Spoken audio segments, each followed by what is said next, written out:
Hello friends, good morning. നമ്മുടെ എല്ലാ T V സീരിയലിലേക്ക് എല്ലാവർക്കും സ്വാഗതം. അങ്ങനെ നമ്മുടെ സ്വാമി ശ്രുതിയെ നോക്കി കല്യാണി കല്യാണി എന്ന് പറഞ്ഞ് വിളിക്കോ, കല്യാണിയോ എന്ന് ശ്രുതി ചോദിക്കുമ്പോൾ കല്യാണി, അതായത് കല്യാണി ദേവി ഇവരുടെ മുഖത്ത് താണ്ഡവമാടുന്നുണ്ട് എന്ന് അയാൾ പറയണു. ശ്രുതി പേടിച്ച് വരച്ചിങ്ങനെ നിൽക്കുക കേട്ടോ. ഓഹോ, അങ്ങനെ ശ്രുതി നല്ല എന്നൊക്കെ പറഞ്ഞിട്ട് ശ്രുതി ഇങ്ങനെ നിൽക്കും. അപ്പോൾ ഇയാൾ ചിരിച്ചിട്ട് എന്തൊരു ഐശ്വര്യമാണ് ഈ മുഖത്ത് എന്നൊക്കെ ഇങ്ങനെ പറയുക കേട്ടോ. അപ്പോൾ എൻ്റെ വൈഫാ എന്നൊക്കെ ശ്രുതി അന്നേരം പറഞ്ഞു. ഇവരുടെ രാശി താങ്കൾ എവിടെ കൊണ്ടുവന്ന് എത്തിക്കുമെന്ന് അറിയാമോ എന്ന് ചോദിക്കുമ്പം എവിടെ എത്തിക്കും സ്വാമി എന്ന് ചോദിച്ചു. ഓ, അതൊക്കെ വഴിയേ മനസ്സിലായിക്കോളും എന്ന് സ്വാമി പറയണു. അയ്യോ എന്നും പറഞ്ഞുകൊണ്ട് ശ്രുതി പേടിച്ച് വരച്ചിങ്ങനെ നിൽക്കുവാണ്. താങ്കൾ ഒരു വലിയ മുതലാളിയാണല്ലേ എന്ന് ചോദിക്കുമ്പോഴേക്കും സ്വാമിജി ഇക്കാര്യം പറഞ്ഞത് വളരെ ശരിയാണ് കേട്ടോ. ഈ ക്ഷേത്രത്തിൽ താങ്കൾ എന്തിനാണ് വന്നത് എന്ന് ചോദിക്കുമ്പോൾ അതെ, തൊഴുത് പ്രാർത്ഥിക്കാൻ വേണ്ടിയിട്ട് എല്ലാവരും അതിനല്ലേ ഇങ്ങോട്ട് വരുന്നതെന്ന് ശ്രുതി അന്നേരം നവീൻദാസിനോട് ചോദിച്ചു. അപ്പോൾ എന്തിനാണ് താങ്കളുടെ പത്നി ഇങ്ങനെ ദേഷ്യത്തിൽ സംസാരിക്കുന്നത് എന്ന് നവീൻദാസ് ചോദിക്കുക. ദേഷ്യം നല്ലതല്ല എന്ന് പറഞ്ഞു കൊടുക്കൂ, അതും എന്നെ പോലെയുള്ള വലിയ സ്വാമിമാരോട് ഒട്ടും പാടില്ലെന്ന് പറഞ്ഞു കൊടുക്കൂ എന്നൊക്കെ നവീൻദാസ് എന്ന് പറയുന്നു. ചിലരിങ്ങനെയാണ്, പല തവണ പറഞ്ഞാലും മനസ്സിലാകില്ല എന്നും ആവശ്യപ്പെട്ടത് തരാതെ കളിപ്പിക്കും എന്നൊക്കെ പറഞ്ഞുകൊണ്ട് നവീൻദാസ് പറയുമ്പോൾ ശ്രുതിയുടെ കൈയും കാലും വിറയ്ക്കുക. തീക്കളിയാണത്, മനസ്സിലാക്കിക്കോ. എല്ലാം ഇല്ലാതാവാൻ ഒരൊറ്റ നിമിഷം മതി എന്നൊക്കെ പറഞ്ഞിങ്ങനെ, ഒരു വാക്കു മതി എന്നൊക്കെ പറഞ്ഞ് താടിയിൽ ഇങ്ങനെ തടവിക്കൊണ്ടിരിക്കുക. അപ്പം ഇവൻ എന്നെ കൊള്ളിച്ച് പറയുകയാണല്ലോ എന്നിങ്ങനെ മനസ്സിൽ നമ്മുടെ ശ്രുതി ഇങ്ങനെ പറയുന്നു. സ്വാമിജി എന്ന് ഇങ്ങനെയൊക്കെ പറയുന്നേ, എനിക്കൊന്നും മനസ്സിലാകുന്നില്ലല്ലോ എന്ന് ശ്രുതി പറയുമ്പോൾ, ഭക്ത എല്ലാം കുറച്ച് കഴിയുമ്പോൾ നിനക്ക് മനസ്സിലായിക്കോളും എന്ന് പറഞ്ഞ് ഇയാൾ. അപ്പോൾ സ്വാമി, ഞാനിവിടെ തൊഴാൻ വന്നതല്ല, ഒരാളെ കാണാൻ വേണ്ടി വന്നതാണെന്ന് പറഞ്ഞു. അപ്പോൾ താൻ ഇവിടെ എന്തിനാണ് വന്നതെന്ന് നാം ജ്ഞാനദൃഷ്ടിയിലൂടെ അറിയുന്നു എന്നും താങ്കളെക്കുറിച്ച് നമുക്കെല്ലാം അറിയാമെന്നും അദ്ദേഹം പറയാം. അപ്പോഴത്തേക്ക് സ്വാമി എന്നും പറഞ്ഞ് നിൽക്കുക ശ്രുതി. താങ്കളുടെ ഭാര്യയെക്കുറിച്ചും അറിയാം എന്ന് പറയുമ്പം ശ്രുതി നിന്നെക്കുറിച്ചും അറിയാമെന്ന് എന്നും പറഞ്ഞ് ശ്രുതി ഇങ്ങനെ നിൽക്കുക കേട്ടോ. ഇവരേത് തരക്കാരിയാണെന്ന് എനിക്ക് അറിയാമെന്ന് പറയുമ്പോഴേക്കും എന്ന് പറഞ്ഞ ശ്രുതി ഇങ്ങനെ നിൽക്കുക. അതെന്താ അങ്ങനെ പറഞ്ഞേ എന്ന് ശ്രുതി. അങ്ങനതെ സംശയം ഉണ്ടോ എന്ന് നവീൻദാസ് ചോദിക്കാം. എല്ലാം പറയണോ ഞാൻ എന്ന് നവീൻദാസ് ചോദിക്കാം. പറയട്ടെ എന്നൊക്കെ ചോദിക്കുമ്പം എന്തോന്ന് പറയാനാ നീന്ന് ശ്രുതി ചോദിച്ചു. അപ്പോൾ ശ്രുതി, നീ ആരെ തേടിയാണ് ഇവിടെ വന്നതെന്ന് നമുക്കറിയാം എന്നിങ്ങനെ അദ്ദേഹം പറയണു. അദ്ദേഹം കുറച്ച് മുൻപ് വരെ ഇവിടെ ഉണ്ടായിരുന്നു എന്ന് പറയുമ്പം ഉണ്ടായിരുന്നല്ലേ, എന്നിട്ട് അവൻ പോയോ എന്നൊക്കെ ചോദിക്കുമ്പോൾ ശ്രുതി, അവൻ അപ്പുറത്തെങ്ങാനും കാണും, നമുക്ക് പോയി അന്വേഷിക്കാൻ വരാൻ പറഞ്ഞു. ശ്രുതി ഒന്നും നിൽക്കുക, ഹിമാലയ സ്വാമി പറയുന്നൊന്ന് കേൾക്കുക എന്നും പറഞ്ഞുകൊണ്ടായി പിന്നെ ശ്രുതി.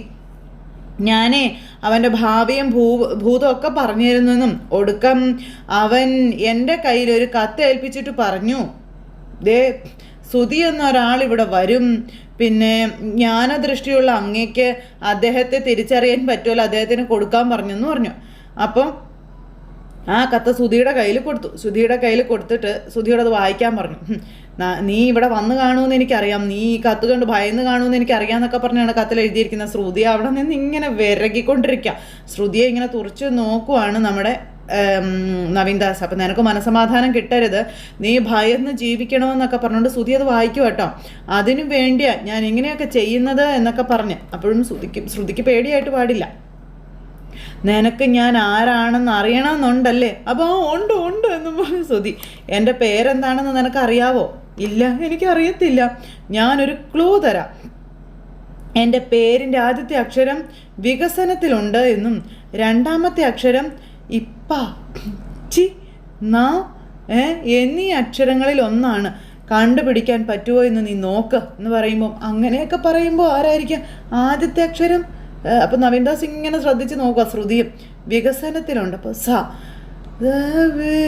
ഇച്ചി സച്ചി. അന്നേരം ഇങ്ങനെയൊക്കെ ഇരുന്ന് ചിന്തിക്കുക. ആ സമയത്ത് കൂടെയുള്ള നമ്മുടെ ബോഡി ഗാർഡും അവിടെ നിന്ന് അന്വേഷിക്കുക അക്ഷരങ്ങൾ ഏതാണെന്ന്. അന്വേഷിച്ച് സച്ചിയിൽ വന്നത് നിന്നു. അങ്ങനെ അയാൾ പറഞ്ഞു കൊടുത്തു സച്ചി എന്നുള്ള പേര് ദേ കിടക്കുന്നു ചട്ടിയും കലവും നിലത്ത്. ശ്രുതി ആണെങ്കിൽ ഛ എന്നും പറഞ്ഞുകൊണ്ട് അവിടെ നിൽക്കുക. നവീൻദാസിനെ തുറച്ചു നോക്കുന്നു. അപ്പോൾ ശ്രുതി കിട്ടി. അപ്പോഴേക്കും ശ്രുതി ഇങ്ങനെ നവീൻദാസിനെ നോക്കുക കേട്ടോ. സ്വാമിജി, ഞാൻ ജീവിതത്തിൽ മുന്നേറുന്നതിൻ്റെ കണ്ണുകടി അവന്. എന്നോടുള്ള അസൂയ കൊണ്ടാ അവൻ ഇങ്ങനെയൊക്കെ ചെയ്യുന്നത്, സച്ചി തന്നെയാണെന്ന് പറയുമ്പോഴത്തേക്കും ശ്രുതി അവനൊന്നും ആയിരിക്കില്ല എന്ന് പറഞ്ഞു ശ്രുതി.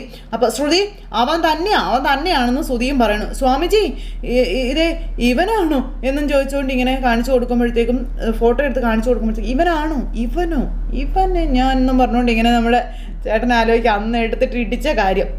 ആ സമയത്ത് ഇവരട്ടൊരു പണി കൊടുക്കാമെന്ന് വിചാരിച്ചിങ്ങനെ നിൽക്കുക. അപ്പം താങ്കൾക്ക് തരുവാനായി എൻ്റെ കയ്യിൽ ഈ കത്ത് ഏൽപ്പിച്ചത് ഇയാൾ തന്നെയാണ് എന്ന് നവീൻ ദാസ് പറയും. അപ്പം കണ്ടോ എന്നും പറഞ്ഞുകൊണ്ട് ശ്രുതിയോട് പറയുക. ശ്രുതിയാണെ കയ്യും കാലും വരച്ചിട്ട് നിൽക്കാനും മേല നിൽക്കുക എന്നും പറഞ്ഞുകൊണ്ട് നവീൻദാസിന് നേരെ പല്ലൊക്കെ കടിച്ച് കാണിക്കുന്നുണ്ട്. എനിക്കിത് മുന്നേ സംശയം ഉണ്ടായിരുന്ന കാര്യം, ഞാനിത് ആരോടും പറഞ്ഞില്ലെന്നേ ഉള്ളെന്നൊക്കെ പറഞ്ഞായി പിന്നെ ശ്രുതി കേട്ടല്ലോ, അവനാ ഇത് ചെയ്തത്. അപ്പോൾ സച്ചി എന്തിനാ ഇങ്ങനെയൊക്കെ ചെയ്യുന്നത്, സ്വാമിക്ക് ആള് മാറിയതാണെന്ന് ശ്രുതി പറയുമ്പം ഹിമാലയൻ സ്വാമിക്ക് തെറ്റാറില്ല എന്നായി പിന്നെ ശ്രുതി. നന്ദിയുണ്ട് സ്വാമി, ഒരുപാട് നന്ദിയുണ്ടെന്ന് പറഞ്ഞ് ശ്രുതി അവിടെ നിന്ന് പോവുക. ഈ സമയത്ത് ശ്രുതി ഇങ്ങനെ നോക്കി ഇങ്ങനെ നിൽക്കും. അപ്പം ഞാൻ ആവശ്യപ്പെട്ട 5 ലക്ഷം രൂപ തന്നില്ലെങ്കിലേ ഇതിനപ്പുറവും നടക്കുമെന്ന് ശ്രുതി അങ്ങ് പോയി കഴിഞ്ഞപ്പോൾ ശ്രുതിയോട് ഇവൻ പറയുവാണ്. ശ്രുതിയും അവിടെ നിന്ന് അങ്ങോട്ടേക്ക് എന്നിട്ട് പോയി എൻ്റെ 5 ലക്ഷം രൂപയും കൊണ്ട് വരാൻ പറഞ്ഞു. ആ പോക്ക് തുള്ളിച്ചാടി ശ്രുതി വീട്ടിലോട്ട് ചെല്ലുന്നു. അപ്പോൾ ശ്രുതി പിടിച്ച് മാറ്റാൻ ശ്രമിക്കുക, ഇങ്ങനെയൊന്നും പറയല്ലേ ചെയ്യല്ലേ, അത് സമാധാനമായിട്ട് നമുക്ക് സംസാരിക്കാമെന്ന് പറഞ്ഞു. ഒരു സമാധാനവും ഇല്ല, 1 മാസത്തിലധികം ഞാനൊന്ന് ഉറങ്ങിയിട്ട് വിടില്ലെന്നും പറഞ്ഞ് ശ്രുതി പോകുമ്പോൾ ശ്രുതി ഞാൻ പറയുന്നത് നീ ഒന്ന് കേൾക്കാൻ പറഞ്ഞു. ശ്രുതി നീ എന്നോടൊന്നും പറയണമെന്ന് പറഞ്ഞു. ശ്രുതി പറഞ്ഞ് തുള്ളി അകത്തേക്ക് കയറി പോവുക. ആ സമയത്ത് നമ്മുടെ ചേട്ടൻ അവിടെ നിൽക്കുന്നു. ചേട്ടൻ്റെ അടുത്തേക്ക് ഇതരുതേ ചേട്ടൻ ഞാൻ ഫുൾ ഫ്രീഡവും തരുക, പറഞ്ഞ ആളെ നിനക്ക് എന്ത് വേണമെങ്കിലും ചെയ്യാം, എൻ്റെ കയ്യും കോലും തല്ലി അടിച്ച പോലും എനിക്ക് ഒരു പ്രശ്നമില്ല എന്നൊക്കെ പറഞ്ഞു. അപ്പോൾ യെസ് ബോസ് എന്നും പറഞ്ഞുകൊണ്ട് നമ്മുടെ ബോഡി ഗാർഡും കൂടെ പോകുന്നു. ശ്രുതി എന്നും വിളിച്ചുകൊണ്ട് ശ്രുതി പിന്നാലെയും ചെല്ലുന്നു. അമ്മയെന്ന് പറഞ്ഞു കിടന്ന് വിളിച്ചു. അമ്മ ഇറങ്ങി വന്നു. എന്തിനാടാ നീ വിളിച്ചു പോകുന്നതെന്ന് ചോദിച്ചു. അപ്പോൾ ആളെ കണ്ടുപിടിച്ചെന്നായി. എന്ത് കണ്ടുപിടിച്ചെന്ന് അപ്പോഴത്തേക്ക് തിരിഞ്ഞു നോക്കുമ്പോൾ ഈ ഒരു രാജാനുബാഹുവായിട്ട് ഒരാളിങ്ങനെ നിൽക്കുന്നു. അയാളെ കണ്ടപ്പോഴത്തേക്കും ചന്ദ്രമതി ഇതാരാന്ന് ചോദിച്ചു. ഇത് പൈലി, എൻ്റെ സെക്യൂരിറ്റി കം ബോഡി ഗാർഡാണെന്ന് പറഞ്ഞു. ഇവനെ കണ്ടുപിടിച്ചു എന്നാണ് നീ പറഞ്ഞത്, അങ്ങോട്ട് മാറി നിൽക്കുക, അതൊന്നും അല്ലമ്മേ, എനിക്ക് കത്ത് കൊടുത്തു വിട്ടില്ലേ, ഇത് ആരാണെന്ന് കണ്ടുപിടിച്ചമ്മേ എന്ന് പറഞ്ഞു. കണ്ടുപിടിച്ചോ ഏതവനാടാ അതെന്ന് ചോദിക്കുമ്പം അമ്മേ കപ്പലിൽ തന്നെ ആ കള്ളനുള്ളതമ്മേ, ഏത് കപ്പലിലുള്ളതാടാ എന്ന് അമ്മ ചോദിക്കുമ്പേ എന്ന് പറഞ്ഞ് ചോദിച്ചു നിൽക്കുക. കപ്പലിലെ കള്ളൻ എന്തിനാ നിന്നെ കത്തെഴുതി പഠിപ്പിക്കുന്നതെന്നൊക്കെ ചോദിച്ചു. എൻ്റെ പൊന്നമ്മേ, അമ്മയുടെ ഒരു കാര്യം, എൻ്റെ അമ്മ ഈ വീട്ടിലുള്ളവർ തന്നെയാണ് പ്രതിയെന്നാണ് ഞാൻ ഉദ്ദേശിച്ചത്. അപ്പോഴത്തേക്കും ശ്രീകാന്തും വർഷയും വന്നു. ആരാടാ അമ്മേ, ആ കത്തിന് പിന്നിൽ അമ്മയുടെ മനസ്സ് സച്ചിയാണെന്ന് പറഞ്ഞു. അത് കേട്ടപ്പോഴത്തേക്കും ചന്ദ്രൻ ഞെട്ടി. അപ്പോഴത്തേക്ക് രേവതി ഇത് കേട്ടോണ്ട് വരിക. ചന്ദ്രയ്ക്ക് ഭയങ്കര കലിപ്പ്. അപ്പോഴേക്കും അച്ഛനും ഇറങ്ങി വന്നു. എവിടെ അവൻ, സച്ചി ഇറങ്ങി വാടാ എന്നും പറഞ്ഞു കിടന്ന് ഒച്ച വയ്ക്കുമ്പോൾ എന്തിനാണ് നീ സച്ചിയെ അന്വേഷിക്കുന്നത്, എന്താണ് കാര്യമെന്ന് ചോദിച്ചു. അച്ഛൻ ആവശ്യമുണ്ട്, അവനെന്ന് ചോദിച്ചു. അപ്പോൾ അവനിവിടെ ഇല്ല എന്ന് പറഞ്ഞു. ഇവിടെ ഇല്ലേ, അവനോടെ പോയിന്ന് ചോദിക്കുകയാണ് ശ്രുതി. അപ്പോൾ ഈ ബോഡി ഗാർഡിനെ കണ്ടിട്ട് ഇവരെല്ലാവരും ഞെട്ടി ഇങ്ങനെ നിൽക്കാം.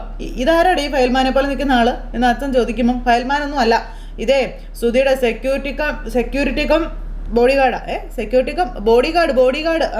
ബോഡി ഗാർഡ് നിനക്കെന്തിനാടാ ബോഡി ഗാർഡ് എന്ന് അച്ഛൻ ചോദിക്കാം. അന്നേരം അച്ഛൻ എൻ്റെ ജീവനിൽ എനിക്ക് കൊതിയുണ്ട്, അതുകൊണ്ടാണ് ഒരുത്തൻ എനിക്ക് കത്തെഴുതി അയച്ച് വരട്ടിയായിരുന്നു, അതുകൊണ്ടാണ് ഞാൻ പൈലിയെ ബോഡി ഗാർഡായിട്ട് വെച്ചത്. ഇന്നല്ലേ എനിക്ക് മനസ്സിലായത് അതൊക്കെ ചെയ്തത് അച്ഛൻ്റെ പുന്നാര മോൻ സച്ചിയാണെന്ന്. സച്ചിയോ? അന്നേരത്തേക്ക് രേവതി സച്ചേട്ടൻ എന്ത് ചെയ്തു എന്നാന്ന് ചോദിച്ചു. എന്ത് ചെയ്തെന്ന്? അപ്പം അഭിനയിക്കല്ലേ നീയും കൂടെ അറിഞ്ഞിട്ടല്ലേ അവൻ ചെയ്തിട്ടുണ്ടാവുക എന്ന് ചന്ദ്ര.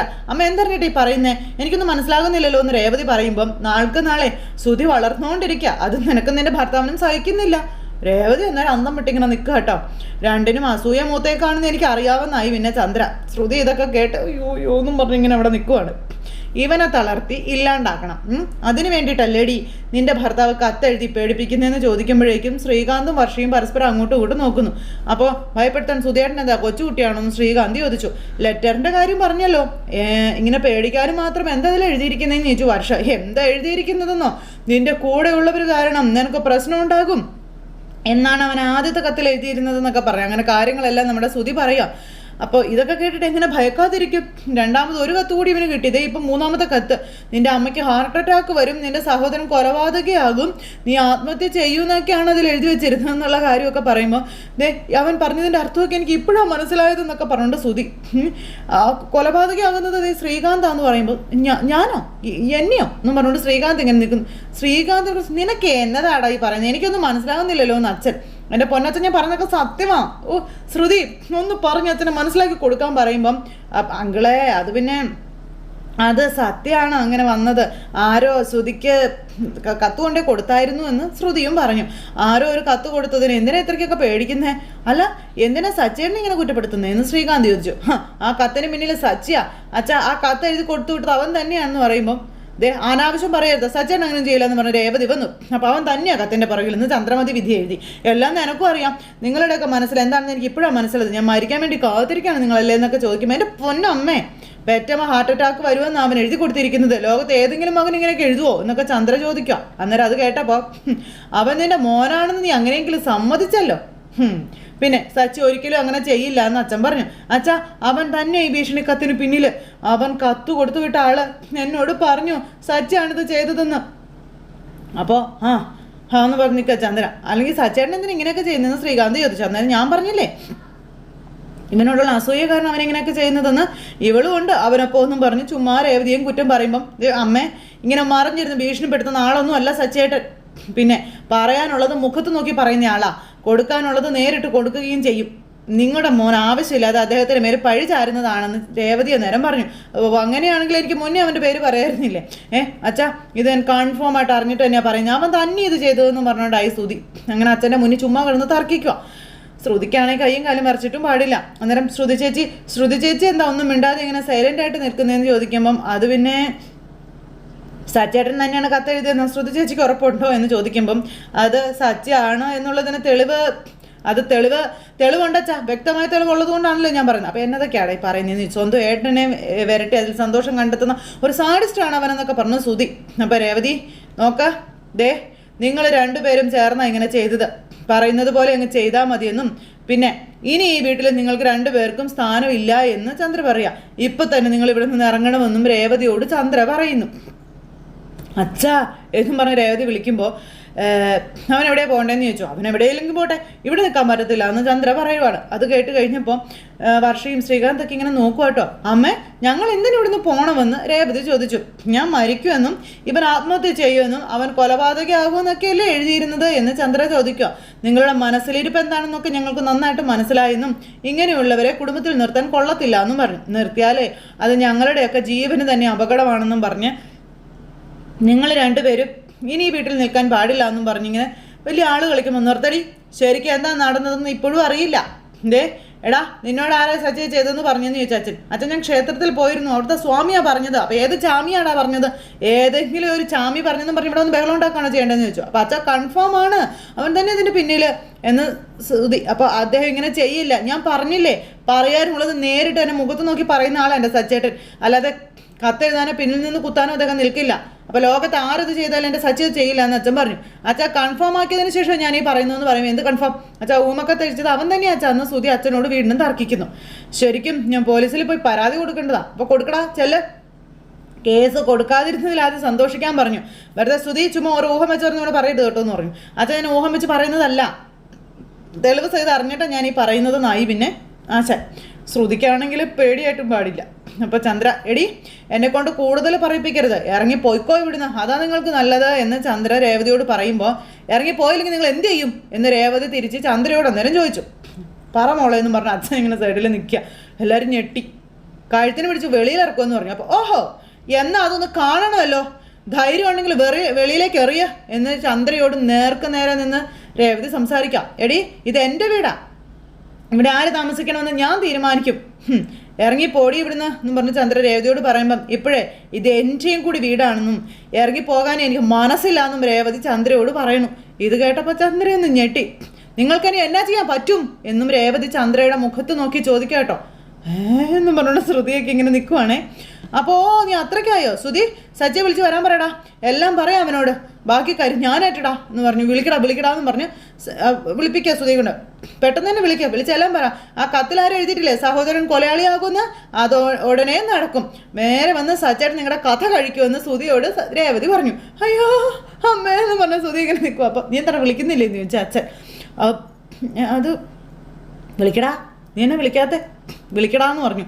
അത് പിന്നെ ശ്രുതി അത് വിട്, അത് ഇത് ചെയ്തവർക്ക് ദൈവം ശിക്ഷ കൊടുത്തോളൂല്ലോ, നമ്മളായിട്ട് ഒന്നും ചെയ്യാൻ നിൽക്കണ്ട എന്ന് ശ്രുതി. അന്നേരത്തേക്കും ശ്രുതി അങ്ങനെ വിട്ടാൽ പറ്റത്തില്ല ശ്രുതി, എനിക്കവനെ പേടിയൊന്നുമില്ല, അവനെന്നെ തൊട്ടാ എൻ്റെ ബോഡി ഗാർഡ് പൈല് അവനെ തൂക്കിയെടുത്ത് വെളിയിൽ കളയുമെന്നായി പിന്നെ ശ്രുതി. ബോഡി ഗാർഡിന് ഇങ്ങനെ വലിയ ഇതാ നിൽക്കുക. അവൻ എന്തായാലും ഒന്ന് വിചാരണ ചെയ്തേ പറ്റുള്ളൂ എന്ന് പറഞ്ഞ് നിൽക്കുക. അപ്പോൾ ഞാൻ പോയി സച്ചേട്ടനെ വിളിച്ചുകൊണ്ട് വരാമെന്ന് പറയുമ്പോൾ ഇതിന് മുൻപ് ഇവിടേക്ക് വരുന്നതിന് മുൻപ് എന്ത് ചെയ്യണമെന്ന് അവനുമായിട്ട് പ്ലാൻ ചെയ്യാനല്ല ഇടിഞ്ഞു പോകുന്നതെന്ന് രേവതിയോട് ചന്ദ്രമതി. ഞങ്ങൾക്ക് രക്ഷപ്പെടാനല്ല, നിങ്ങളുടെ മകനെ രക്ഷിക്കാൻ വേണ്ടിയിട്ടാണ് ഞാൻ പോകുന്നത് എന്ന് രേവതി അന്നേരം പറഞ്ഞു. അദ്ദേഹം തെറ്റൊന്നും ചെയ്തിട്ടില്ല എന്നുള്ള വിശ്വാസം എനിക്കുണ്ടെന്നും അത് ഞാൻ തെളിയിക്കുമെന്നും രേവതി പറയുക കേട്ടോ. എല്ലാം പറഞ്ഞ് സമാധാനിപ്പിച്ച് ഞാൻ അദ്ദേഹത്തെ നിങ്ങളുടെ മുന്നിലേക്ക് കൂട്ടിക്കൊണ്ട് വരാമെന്നും പറഞ്ഞ് രേവതി അവിടെ നിന്ന് പോയി. ശ്രുതി പേടിച്ച് വരച്ച് അവിടെ നിന്ന് പോയി കേട്ടോ. ശ്രുതി കാലും കയറ്റി അങ്ങനെ ഇരിക്കുക. അവനിങ്ങ് വരട്ടെ എന്നാൽ സുഖമാ രണ്ടിനൊന്നും പറഞ്ഞുകൊണ്ട് ഇങ്ങനെ അച്ഛൻ അവിടെ നിൽക്കുന്നു. പിച്ചും പെയ്യും പറഞ്ഞ് ശ്രുതി അവിടെ ഇരിക്കുന്നതും കാണിച്ചുകൊണ്ടാണ് ഇന്നത്തെ നമ്മുടെ കഥ അവസാനിച്ചിട്ടുള്ളത്. അപ്പോൾ എല്ലാവരും കാത്തിരുന്ന് കാണണം കേട്ടോ. എല്ലാവർക്കും നല്ലൊരു ദിവസം ആശംസിക്കുകയാണേ. നന്ദി.